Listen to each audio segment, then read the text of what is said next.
Libida.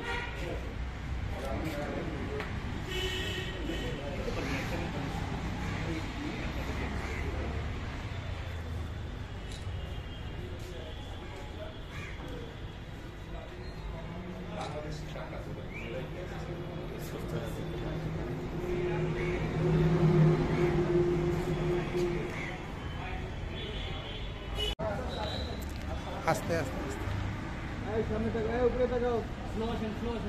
বাস বাস বাস ভাই রাখেন দরকার কি ভাই ঘাড়ে লাগছে তো হাতে আপনারা সবাই জানেন ঢাকা মেট্রোপলিটন পুলিশের উত্তরা বিভাগ একটা অত্যন্ত ছিনতাই বা দুঃস্থতা প্রবণ এলাকা।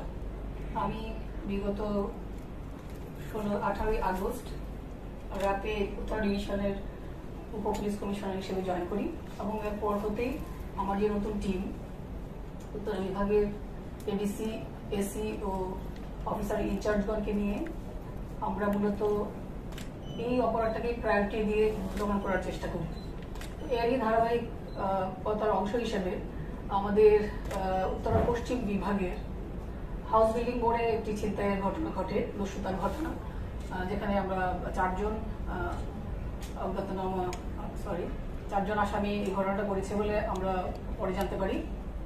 সেখানকার ভিকটিম মোহাম্মদ শহীদুল্লাহ, তিনি চাঁপাইনবাবগঞ্জ থেকে ঢাকায় এসেছিলেন এবং 18 তারিখ ভোর রাতে ওনারা যখন বাস থেকে নামেন তিনি এবং তার স্ত্রী, তখন তিনি ছিনতাইয়ের শিকার হন এবং সেই ছিনতাইয়ে ওনার হচ্ছে দুটি মোবাইল ফোন, ওনার সঙ্গে থাকা মালয়েশিয়ার রিঙ্গিত, তিনি মালয়েশিয়া প্রবাসী একজন ব্যক্তি, এবং কিছু ডলার এবং ৩,৫০০ মতো টাকা এবং ওনার স্ত্রীর গাড়িটি একটি ছিনতাই হয়। ছিনতাই হওয়ার পরপরই ওনারা থানায় অভিযোগ করেন এবং আমাদের একটা চৌকস টিম এটা রহস্য উদ্ঘাটনের নামে এবং অজ্ঞাতনামা আসামিদের বিরুদ্ধে মামলা হয়। আমরা তথ্য প্রযুক্তির সাহায্যে এটা দ্রুততম সময়ে আমরা 19 তারিখ প্রথমে আশরাফুল হক খান তুষার নামে একজনকে গ্রেফতার করি এবং তারকে গ্রেফতার করার পর তার কাছ থেকে প্রাপ্ত তথ্যের ভিত্তিতে আমরা তার বাড়িতে উত্তরার পশ্চিম থানাধীনে একটা বাড়িতে হানা দিই। সেখানে তার স্ত্রী এবং তার সৎ পিতার কাছ থেকে আমরা শুধুমাত্র এই মামলার আলামত নয়, আমরা তার কাছ থেকে আরো অনেকগুলি স্বর্ণালঙ্কার সহ অনেক মূল্যবান দ্রব্যাদি সেখান থেকে আমরা উদ্ধার করি। তারপর তাদের দেওয়া তথ্য থেকে আমরা আমাদের দ্বিতীয় আসামি রাকিব হাসান আরিফকে আমরা গ্রেফতার করতে সক্ষম হই এবং তার কাছ থেকেও আমরা মূল্যবান আলামত অন্যান্য মামলার, আমরা এখনো আসলে এটা কারা সেই ছিনতাইয়ের শিকার হয়েছিলেন কার আলামত এখন আমরা নির্ধারণ করতে পারিনি। এভাবে আমরা এই টিমটাকে শনাক্ত করতে সক্ষম হই এবং তাদের কাছ থেকে বিভিন্ন ধরনের মূল্যবান সামগ্রী আমরা উদ্ধার করি। তো আমরা শুধুমাত্র এটাই নয়, আমরা আপনাদের জ্ঞাতার্থে জানাচ্ছি যে আমি দায়িত্ব নেওয়ার পর হতে আমরা আব্দুল্লাহপুর, তারপর হাউস বিল্ডিং আজমপুর, জসীমউদ্দিন, বিমানবন্দর গোলচত্বর, এই যে 5টা হটস্পট ছিনতাই বা দস্যুতার হটস্পট আমরা চিহ্নিত করি এবং সেটাকে আমরা কিভাবে কোন মেকানিজম বা স্ট্র্যাটেজির মাধ্যমে আমরা এই জায়গাটাকে আসলে ছিনতাইকারীদের হাত থেকে নাগরিকদের রক্ষা করতে আমরা সক্ষম হয় সে ব্যাপারে আমরা বিভিন্ন ধরনের পদক্ষেপ গ্রহণ করি এবং এরই অংশ হিসেবে আমরা মোট 151 জন আমরা এই ধরনের ছিনতাইকারী, যারা আপনারা জানেন ছিনতাইকারী বা টানা পার্টি বলা হয়, তারা হঠাৎ করে যাত্রীদের কাছ থেকে জিনিসপত্র টান দিয়ে নিয়ে দ্রুত পালিয়ে যায়। এই ধরনের 151 জনকে আমরা গ্রেফতার করি বিমানবন্দর থানার আমাদের যে পুলিশ কর্মকর্তাগণ আছেন তাদের মাধ্যমে এবং তাদেরকে আমরা মোবাইল কোর্ট, বেশিরভাগ ক্ষেত্রে আমরা তাদেরকে মোবাইল কোর্টের মাধ্যমে তাদেরকে শাস্তি দেওয়ার ব্যবস্থা করি। কারণ আপনারা জানেন যে এই এলাকার যে ছিনতাইকারীরা তারা মূলত ভবঘুরে টাইপের, তাদের কোনো স্থায়ী ঠিকানা থাকে না এবং আমরা দেখেছি আমরা যদি নিয়মিত মামলায় তাদেরকে করি সেক্ষেত্রে একটা বড় বাধা হয়ে দাঁড়ায় তাদেরকে শাস্তি দেওয়া। এছাড়াও আমরা দেখেছি যারা ছিনতাইয়ের শিকার হন তারা মামলা করতে আগ্রহী হন না। সেই দুটো সমস্যার কারণে আমরা মূলত এই ধরনের যে আকস্মিক কম বয়সী যারা ছিনতাইকারীকে পেয়েছি আমরা এই ধরনের ব্যবস্থা নিয়েছি। এছাড়াও আমরা উত্তরা পূর্ব থানার 53 জন এবং উত্তরা পশ্চিম থানার 24 জন আমরা ছিনতাইকারীকে গ্রেফতার করতে সক্ষম হই। এছাড়াও আমরা আপনারা জানেন যে আমাদের যে বিআরটি যে আমাদের ইয়েটা আছে যেটার মাধ্যমে আমরা টঙ্গী থেকে উত্তরায় বিভিন্ন দূরপাল্লার বাস আসে, সেখানে একটা ছিনতাইয়ের ফলে একজনের মৃত্যু ঘটে, একজন নাগরিকের। সেই ঘটনা থেকেই আমরা হচ্ছে ছিনতাইকারী গ্রুপগুলিকে আমরা আইডেন্টিফাই করার চেষ্টা করি। আমরা ইতিমধ্যে 4টা দুর্ধর্ষ ছিনতাইকারী গ্রুপকে আমরা আইডেন্টিফাই করেছি। আমরা তাদেরকে এখনো পর্যন্ত সবাইকে ধরতে সক্ষম হইনি। তাদেরকে আমরা নানাভাবে হচ্ছে তাদের আইডেন্টিফাই করছি, তাদেরকে আমরা নিয়মিত মনিটর করছি তারা কোথায় আছে, তাদের লোকেশন, যেন তারা এই ধরনের কাজে সহজে ইনভলভ হতে না পারে। ধন্যবাদ। অ্যাক্টিভিস্ট রাত থেকে সকাল 5টার মধ্যে আর কি, তা এই সময়ে আপনাদের টহলটা কতটুকু বাড়িয়েছে?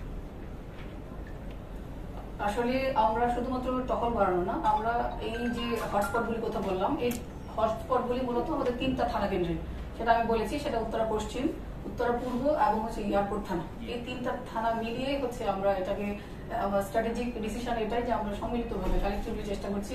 আমার 2জন এসি আছেন, একজন এখানে উপস্থিত আছেন, তাদের নেতৃত্বে হচ্ছে কাজটা হচ্ছে। এবং আমরা সেখানে আমাদের যে নিয়মিত প্যাট্রোলের পাশাপাশি আমরা এখানে মোটর প্যাট্রোল, আমরা 3 থানার হচ্ছে সদস্যদের সমন্বয়ে আমরা হচ্ছে মোটর প্যাট্রোল দিয়েছি, যারা কেবলমাত্র এই সময়টা, আপনারা যে সময়টার কথা বললেন, সেটা রাত 3টা থেকে, আমরা 3টা থেকে ধরে নিয়েছি, 3টা থেকে সকাল 7টা, এই 4 ঘন্টাকে আমরা মনে করছি যে এটা হাই টাইম এই ধরনের ঘটনার। এই কারণে আমরা এই মোটর প্যাট্রোলের পাশাপাশি আমরা ফুড প্যাট্রোল দিয়েছি। এবং আমাদের যে নিয়মিত টহল আছে, আপনারা জানেন, যেটা আমরা ভেহিকেল প্যাট্রোল বলে থাকি, সেই প্যাট্রোলগুলিও এই সময়টা মূলত কনসেন্ট্রেট করা হচ্ছে এই এলাকাটায়। এছাড়াও আমরা হচ্ছে আমাদের যে ইন্টেলিজেন্স এজেন্সিগুলি আছে, আমাদের পুলিশের এসবি এবং এনএসআই এবং অন্যান্য এজেন্সির সঙ্গে হচ্ছে আমরা ছিনতাইকারীদের সম্পর্কে যত ধরনের তথ্য আছে সেটা আমরা সংগ্রহ করার চেষ্টা করছি। আমরা দেখতে পাচ্ছি যে আসলে ছিনতাইকারীদেরকে কেবল পুলিশ অ্যারেস্ট করে এটা সম্ভব নয়, কারণ আমরা দেখেছি তাদের যে সোশ্যাল ব্যাকগ্রাউন্ডটা একদম ডিফারেন্ট।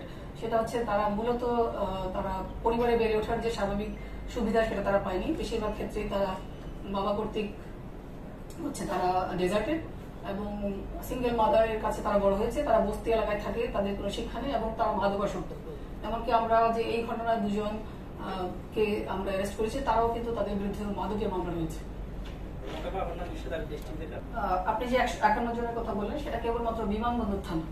এছাড়াও আমাদের আরো 2টো থানায় আমরা বলেছি যে পূর্ব থানায় 53 জন এবং পশ্চিম থানায় হচ্ছে আমরা 24 জনকে অ্যারেস্ট করেছি মামলা এবং হচ্ছে মোবাইল কোর্ট দুটোর মাধ্যমে।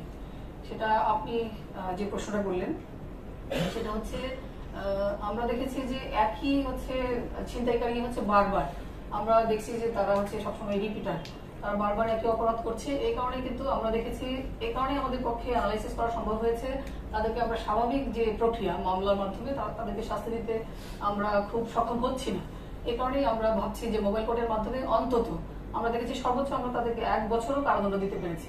যেহেতু তারা বারবার করছে, তারা যতবার বেশি করবে তাদের শাস্তির মেয়াদ কিন্তু বাড়ছে, সেই হিসাবে এটা। আর আপনি কিশোর গ্যাংয়ের কথা যে বললেন, আমাদের উত্তরায় আসলে কিশোর গ্যাং যে একসময় কালচারটা ছিল, সেই কালচারটা থেকে আমাদের যে ছিনতাইকারীর যে কথা আমরা বলছি, সেটা কালচারটা একটু ডিফারেন্ট। আমি ইতিমধ্যে আপনাদের বলেছি যে তারা কিশোর গ্যাংয়ের যেমন একটা স্পেসিফিক একটা নাম থাকে, একটা গ্রুপ থাকে, ওরা ঠিক তেমন না। ওরা হচ্ছে সবাই, তাদেরকে যদি বলি, তাদের কমন ব্যাকগ্রাউন্ডটা হচ্ছে এটাই, তারা হচ্ছে পরিবার বিচ্ছিন্ন, তারা স্বাভাবিকভাবে পরিবারে বেড়ে ওঠেনি, সেখান থেকে তারা কোনো না কোনো ভাবে একসাথে হয়েছে। আমরা দেখেছি যে একজন সদস্যকে ধরতে গিয়ে কিন্তু আমরা আরেকটা গ্রুপের সন্ধান পাচ্ছি। সুতরাং আমরা দেখছি তারা খুব মানে যে ফিক্সড একটা গ্যাংয়ের মতো আছে তা নয়, তারা একটু মোবাইল টাইপের। তারা হয়তো বা পছন্দ না হলে বা কেউ যেখানে থাকবে তারা অন্য একটা গ্রুপের সাথে থেকেই কাজ করছে এবং তাদের মূল হচ্ছে যে টার্গেট সেটা কিন্তু যে মাদকের অর্থ সংগ্রহ করা। সেক্ষেত্রে তারা অত্যন্ত ডেসপারেট, তারা যে টাকার পরিমাণ কতটুকু থাকতে হবে সেটাকে না ভেবেই তারা চিন্তাই করছে, তারা সামান্য অর্থের প্রয়োজনে কিন্তু সেটা করছে। এই জন্যই তারা খুবই হচ্ছে দুর্ধর্ষ টাইপের, তারা কোনো কিছু ভাবনা চিন্তা না করেই কিন্তু এই চিন্তা নিয়ে করছে।